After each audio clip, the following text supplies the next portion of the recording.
Bonjour tout le monde, bienvenue à mon podcast Elle brille. Mon nom est Geneviève Tardif. Aujourd'hui, direction les Émirats arabes, puisque je parle aujourd'hui avec la Gatinoise Rosanne Joly, qui est partie à Dubaï pour diriger l'école de la NBA là-bas. Salut Rosanne! Allô Geneviève! Hey, merci d'avoir accepté mon invitation. Merci à toi, pour vrai, je suis vraiment touchée. Je trouve ça vraiment cool. Ah, super! Ben moi, en tout cas, je suis vraiment surprise. Je savais pas qu'il y avait des écoles de la NBA à travers le monde et à Dubaï. J'en avais aucune idée. Ouais, c'est la première école dans le Moyen-Orient. Parce que honnêtement, quand on pense au Moyen-Orient, ça l'égale pas toujours au... le sport est pas tellement pratiqué, autre que le football, qu'ils appellent ici le soccer. Okay. Mais oui, c'est la première école de la NBA. Ils font un peu un test de marché. Puis ils veulent vraiment, d'ici 2-3 ans, agrandir ça, ouvrir une école en Égypte, au Liban, en Jordanie. C'est vraiment un projet intéressant. Comment tu t'es ramassée à travailler pour cette école-là? C'est quoi ton poste? Qu'est-ce que tu fais? Je suis entraîneur et j'ai aussi des responsabilités par rapport aux opérations. Et comment ça s'est passé, cette histoire-là? Là? Ben, le timing ne pouvait pas être mieux dans le sens que, c'est ça, on a été frappé par le COVID. J'étais toujours employée par l'Université d'Ottawa. J'étais entraîneur à temps plein à l'Université d'Ottawa avec le programme féminin de basketball depuis 3 ans. J'allais entamer ma 4e année, mais là, malheureusement, U-Sports ont annulé la saison complètement. Vers la fin août, j'ai reçu un appel de la NBA comme quoi il y avait une position ouverte comme entraîneur, puis coordonnatrice des opérations ici à Dubaï, savoir si j'étais intéressée. Puis une semaine et demie plus tard, j'étais dans un avion direction Dubaï. Donc, ça s'est passé super rapidement. J'ai pas eu le temps de dire au revoir à tout le monde que je connaissais. J'ai pas eu le temps d'aller prendre un café, une dernière bière, mais avec l'entremise des médias sociaux et tout, c'est plus facile de communiquer avec les personnes à la maison. Ouais, ben en ce moment, t'aurais pas pu prendre un café, une bière, c'est impossible. Non, c'est ça. Avec la COVID. Non. Mais c'est quoi ton plus gros défi avec ton nouveau poste à Dubaï? Ben, je trouve, honnêtement, j'avais peur. Non, c'est pas vrai. C'était pas une peur. J'avais une crainte parce que j'avais jamais voyagé au Moyen-Orient. OK. Donc, de qu'est-ce qu'on peut percevoir de Gatineau, de qu'est-ce qu'on entend dans les médias par rapport au Moyen-Orient, c'est que la place de la femme n'a pas, dans la société, n'a pas aussi évolué qu'au Canada, où est-ce qu'on est un pays un peu plus progressiste. Okay. Donc, j'avais un peu des craintes de ce côté-là, même qu'on me dit quelques fois avant de partir, il y a quelques personnes qui m'ont dit, tu sais, Rose, quand tu arrives là-bas, attends un peu avant de donner trop ton opinion, quoi que ce soit. Essaie de comprendre la culture, essaie de comprendre l'organisation pour laquelle tu vas travailler là-bas. Puis honnêtement, j'ai pas eu de problème, j'ai pas eu de choc. Dubaï, c'est vraiment différent du Moyen-Orient dans le sens que c'est un pays hyper américanisé. C'est 80% de la population à Dubaï, c'est des expats. Donc, c'est des gens de l'Europe, des États-Unis. J'ai rencontré des gens de l'Afrique, d'un peu partout dans le monde. J'ai rarement rencontré des locaux. OK. Donc, j'ai pas senti un peu cette perception de un entraîneur féminin. C'est bizarre. Donc, je suis vraiment contente de ce côté-là, mais je réalise un peu avec les jeunes. J'ai 2 collègues masculins, puis eux, aussitôt qu'ils rentrent dans le gymnase, coach. Moi, quand je rentre dans le gymnase, c'est madame. C'est pas encore toutes les jeunes qui me donnent le titre d'entraîneur parce que c'est quand même pas quelque chose de commun ici, des entraîneurs féminins. Et le sport féminin, comment c'est là-bas pour les jeunes filles? Là? Est-ce que c'est la même chose qu'en Amérique ou c'est moins connu, le sport féminin? C'est moins connu parce que dans les alentours, c'est quelque chose de moins connu dans le restant du Moyen-Orient. Même en Afrique, il y a beaucoup de pays où est-ce que les jeunes filles n'ont pas le droit de pratiquer le sport. Si je pense même au Pakistan, il y a des pays comme ça où est-ce que les jeunes filles n'ont pratiquement pas de droit. Mais à Dubaï, encore, vu que c'est très américanisé, qu'il y a beaucoup de gens de l'Europe, les filles ont une place dans le sport. Mais encore là, dans les programmes que nous, on a avec la NBA ici, je pense, c'est pas exact là, les chiffres, mais je pense que c'est peut-être 15% des filles, mais 85% des jeunes garçons. Puis tu sais, t'en parlais tout à l'heure, t'étais entraîneuse adjointe de l'équipe de basket féminine des GGs de l'Université d'Ottawa, et là, tu t'occupes quand même de 200 jeunes de 8 à 18 ans. Ouais. C'est quand même une bonne différence, là. Comment c'était l'adaptation? C'était une catastrophe. Honnêtement, c'était une catastrophe. Ça faisait 3 ans que j'entraînais des filles, des jeunes femmes de 17 à Oui. 23 ans qui ont joué au basket depuis l'âge de 8 ans, qui savent dribbler un ballon, qui connaissent les concepts de jeu, qui sont capables d'appliquer quelque chose aussitôt que tu leur dis « Hey, fais attention à ton jeu de pied, là, t'aurais dû faire telle chose », puis la séquence d'après sont capables de l'appliquer. Ici, c'est pas la même histoire. Donc, c'est beaucoup, OK. beaucoup de jeunes qui ont pratiquement jamais joué au basket. Si on avait eu cette entrevue-là au mois de septembre quand je suis arrivée, je t'aurais probablement dit que je trouve ça hyper difficile, que le niveau de jeu est super pas élevé, que je retourne vraiment aux fondamentaux, que c'est un combat à chaque jour pour que les jeunes comprennent les skills, puis là, rendu au concept de jeu, là, on n'est pas rendu là du tout. Là, ça fait 5 mois, ça va faire 6 mois bientôt que je suis ici, puis il y a une méchante... honnêtement, on a commencé ici, puis là, la barre, elle a déjà été élevée depuis mon commencement. Ça, c'est vraiment...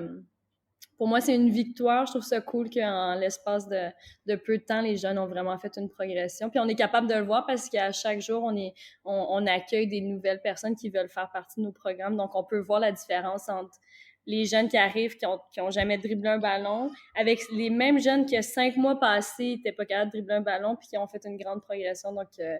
Donc ouais, pour l'instant, c'est une grande victoire. Ah, wow! Non, c'est le Ouais. fun d'entendre ça, tu sais, parce que c'est un gros défi, tu sais, ça aussi, pour toi. Parle-moi aussi de ton aventure avec les Raptors. Tu as décidé de t'inscrire à un concours. C'était quoi ce concours-là? C'est comme un stage rémunéré de 1 an OK. où tu fais une rotation de tous les départements d'une équipe professionnelle de la NBA. Donc, à la fin de l'année, tu es pratiquement formé pour être un peu comme une directrice générale d'un programme de la Nice! NBA parce que tu as fait... Ouais, c'est tellement cool. C'est une rotation vraiment comme complète de marketing, que ce soit le coaching, que ce soit le recrutement, le voyagement, tout le front office. C'est vraiment toute une éducation complète sur de tous les départements d'une équipe professionnelle. Ouais, fait que ça avait l'air vraiment cool. Donc, je me suis inscrite tout de suite. Je vais faire une espèce de vidéo de 2 minutes où je me décris, puis que je leur dis dans le fond pourquoi je mérite d'avoir cette position-là. Puis j'ai parlé un peu de mon organisation, puis de mon amour pour le sport du basketball, puis de mon implication dans la communauté. Puis ils ont adoré le vidéo, puis j'ai été sélectionnée parmi les finalistes. Malheureusement, 8 ans, c'est ça? il y avait seulement 8 personnes sur une centaine d'applications cette année-là. Donc, juste faire partie des 8 finalistes, c'était vraiment déjà là un accomplissement. Malheureusement, j'ai pas été choisie comme la grande gagnante de ce programme-là, mais ils trouvent des façons quand même de nous impliquer par la suite. Donc, j'ai été capable de faire 2 voyages avec les Raptors, puis les Raptors 905, qui est l'équipe de la G League qui appelle. Là. C'est un peu comme la NHL, où est-ce que tu as la grande ligue, puis en dessous, tu as l'équipe école là, qui appelle. Le club OK. école. Mais j'ai fait 2 voyages à Las Vegas avec eux, où est-ce que j'ai eu comme quelques tâches, puis tout ça. Donc, Puis c'est quoi ton meilleur souvenir de ces moments-là avec les Raptors? Est-ce qu'il y a un moment qui te vient en tête? là, ça va avoir l'air un peu bizarre, là, mais parce que je suis une femme puis je travaille dans le monde du sport, ça fait des années que je doute de mon potentiel ou de ce que je peux apporter au sport ou de mon implication, quoi que ce soit. Puis quand j'ai voyagé avec les équipes à Las Vegas, j'ai réalisé que j'avais encore beaucoup de choses à apprendre, mais que j'étais quand même pas loin du sport professionnel par rapport à mes connaissances, puis par rapport à comment que je peux appliquer mes connaissances. Puis ça m'a vraiment ouvert les yeux. Puis j'ai fait beaucoup de lectures pendant le COVID par rapport à ça, à comment que les femmes, des fois, on doute de nous, puis de nos capacités, tout ça. Malheureusement. Mais est-ce que ça t'a ouvert les yeux à un point où tu aimerais, après, exemple Dubaï, travailler dans la NBA ou dans la WNBA, ou ce serait quoi tes plus grands rêves, là? C'est difficile. Je parle souvent à mon mentor, qui est justement le vice-président des Raptors 905. Puis je veux pas dire qu'il fait partie comme la plus vieille école, mais il me rappelle souvent, tu sais, Rose, c'est quoi ton but? C'est quoi ton but? Faut que tu aies une ligne, faut que tu travailles vers ces objectifs-là. Puis le truc, c'est que quand j'étais jeune, j'ai jamais été entraînée par une entraîneur féminin. Mon entraîneur-chef n'a jamais été un entraîneur féminin. Fait que pour moi, j'ai jamais eu cet objectif-là de devenir entraîneur parce que j'avais pas cette visibilité-là de c'est possible pour les femmes de devenir entraîneur. Ouais. Puis finalement, quand j'ai arrêté le sport à cause d'une blessure, tout de suite, je suis devenue entraîneur. Fait que depuis 10 ans, je suis entraîneur parce que j'adore le sport, mais je l'ai toujours fait de façon bénévolat. J'ai jamais reçu de rémunération ou quoi que ce soit, mais je le faisais par amour pour le sport, puis aussi pour redonner à ma communauté. Puis il y a 3 ans passés, je me suis fait offrir le poste d'entraîneur adjoint à temps plein à l'Université d'Ottawa par pur hasard, parce que j'étais au bon endroit au bon moment, parce que j'avais démontré que même si j'étais juste bénévole, j'avais jamais manqué une pratique, j'étais là à tous les entraînements, j'étais là à tous les matchs, des fois je donnais des pratiques individuelles. Je me suis fait presque renvoyer de mon emploi à temps plein à ce moment-là parce que je quittais l'emploi en secret, puis là, je revenais 1 heure plus tard, j'étais juste partie à mon lunch, des fois ils m'appelaient, j'étais jamais là. Fait que j'étais vraiment dédiée, mais j'avais jamais réalisé que je pouvais devenir entraîneur à temps plein parce que même encore aujourd'hui, au Canada, dans U-Sports, là, je parle juste peut-être du côté basketball, mais je pense que c'est pour pas mal tous les sports. Il y a pratiquement pas d'entraîneur féminin. Puis on me l'a offert du jour au lendemain, puis tout de suite, j'ai dit oui, j'ai quitté mon emploi. Puis au départ, c'est un contrat juste de 6 mois.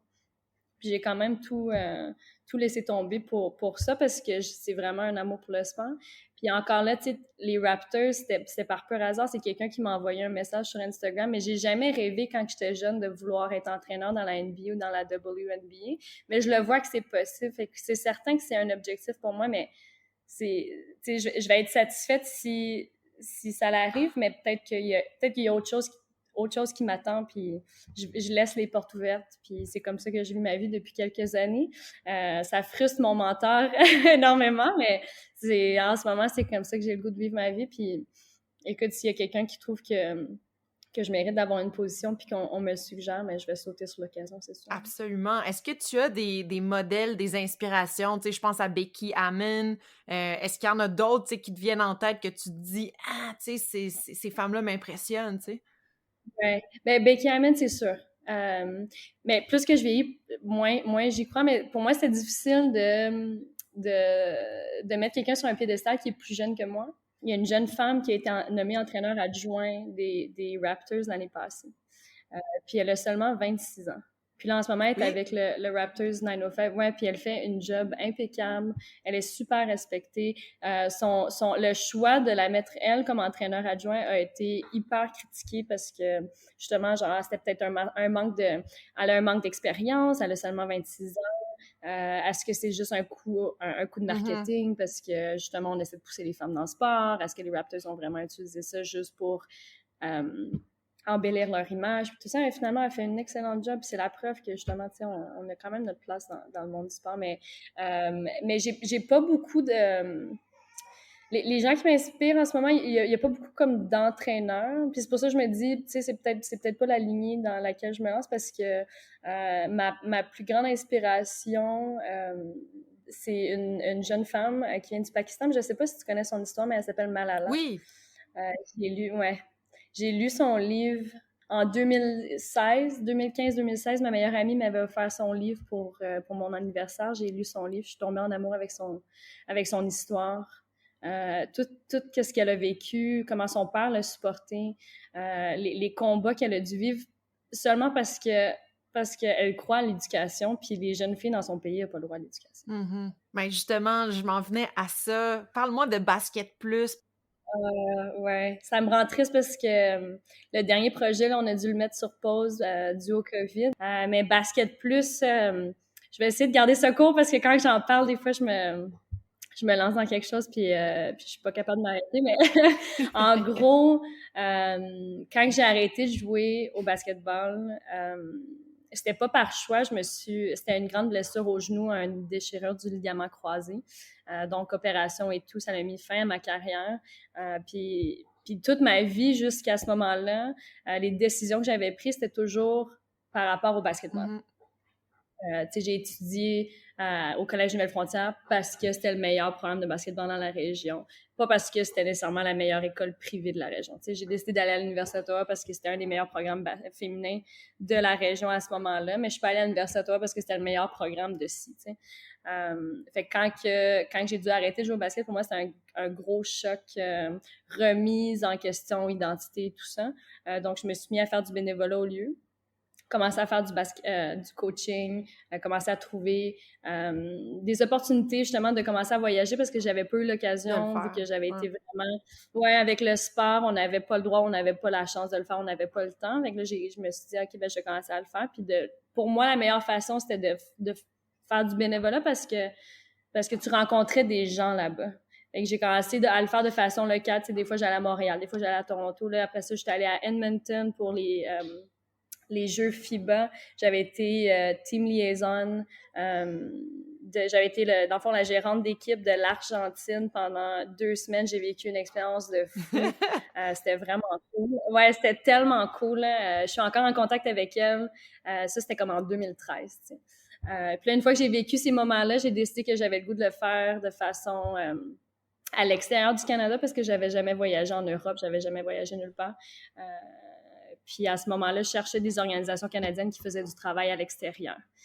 Puis malheureusement, j'avais 3 semaines de vacances, j'étais prête à payer pour mon billet d'avion, je voulais payer pour tout, tu sais, je voulais juste être là, travailler, offrir du support. Puis toutes les compagnies canadiennes qui font du travail à l'extérieur m'ont répondu pour me dire que c'était super généreux, mais que le modèle était différent. Ils utilisaient des bénévoles locaux quand ils faisaient des voyages à l'extérieur parce que avec la logistique, ça coûtait pas d'argent puis tout ça.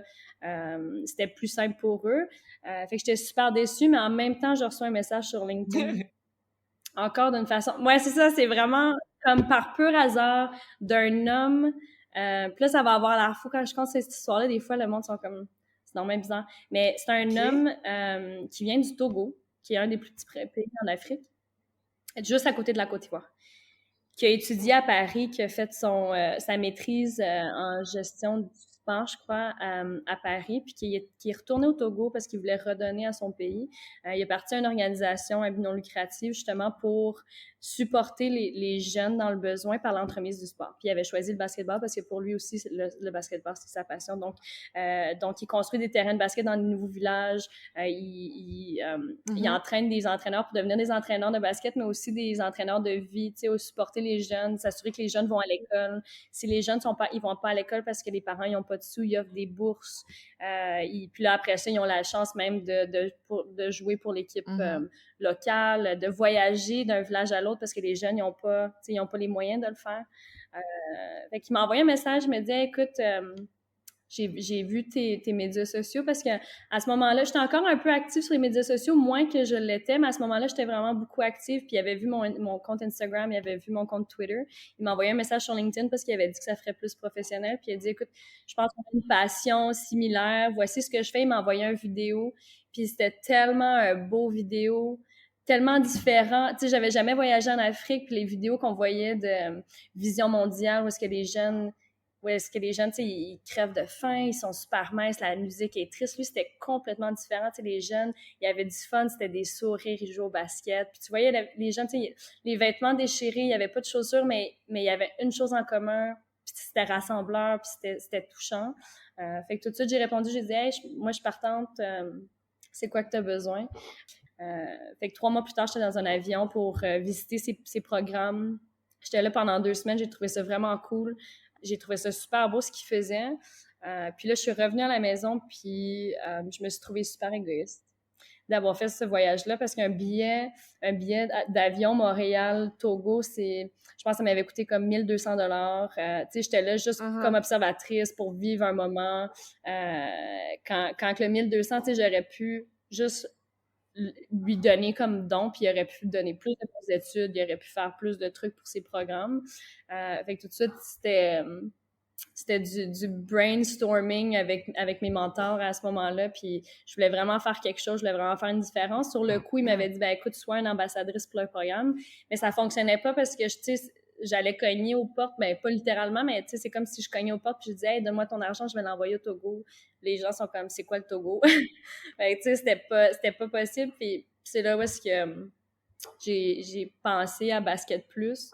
Dans le fond, Basket Plus, on construit des infrastructures durables pour des organisations qui font un travail splendide, mais qui n'ont pas le soutien financier pour le faire. Okay. Donc, on cible les organisations, pas nécessairement dans le besoin, mais qui font des belles choses, puis on fait un projet, on évalue le coût du projet, puis on l'associe à une équipe sportive. Donc, par exemple, notre premier projet, c'était avec l'Université Ottawa pour le basketball féminin, pour le long de leur saison qui est on avait commencé, je pense, début octobre jusqu'à la mi-avril. On avait fait des collectes de fonds, puis l'objectif, c'était d'amasser 12 000 $. Donc, c'est un montant quand même réaliste parce que, tu sais, ces jeunes athlètes-là, ils vont à l'école, ils pratiquent un sport, ils ont un horaire super chargé, il y en a des fois qui travaillent. Donc, on voulait faire quelque chose de réaliste. Puis le 12 000 $, c'était pour la construction d'un nouveau terrain de basket extérieur au Togo, dans un nouveau village. Comme ça, plus de jeunes ont accès à ces programmes à lui, puis plus de jeunes, ils ont un support, que ce soit des bourses d'études ou que ce soit l'accès à un entraîneur. Tu sais, juste se rassembler. Il y a beaucoup de villages. C'était vraiment fun. Ouais, c'était vraiment cool pour vrai. Puis le premier projet a tellement été bien accueilli par l'université, par plein de gens, que ça a juste donné une espèce de petite... ouais, c'est ça, Ouais. un petit coup dans le dos pour me pousser, pour me dire, OK, cool, tu sais, on a l'idée, on se lance là-dedans, puis là, on est rendu à notre 3e projet. On a fait un projet par année. Le premier projet, c'était à Togo. On a fait Haïti, un complexe sportif en Haïti. En Ouganda, on devait faire la construction d'un puits, mais en même temps, parce que dans le fond, les équipes sportives, ils ont aussi la chance de voyager à la fin du projet. C'est juste pour ceux et celles qui veulent, parce que c'est pas nécessairement quelque chose que tout le monde est intéressé. Puis pendant les 2 semaines, ben, ils donnent des cliniques sportives où ils participent à la construction du terrain. On organise un voyage culturel, communautaire, humanitaire. On essaie que ça te satisfait un peu tout le monde. Puis là, on devait construire un puits en Ouganda. Là, le projet a été mis sur pause, puis on espérait avoir 2 projets l'année d'après. Mais là, on sait que l'an prochain, on n'aura pas de projet non plus avec la COVID. Mais on se prépare, on aimerait ça revenir en force avec comme 5 projets. Ouais. Et j'ai vraiment hâte en 2022 parce qu'on va lancer tout ça, au moins 5 projets. On a assez le temps de se préparer. Wow! Je te dis, t'es tellement inspirante. T'as quel âge? 31 ans?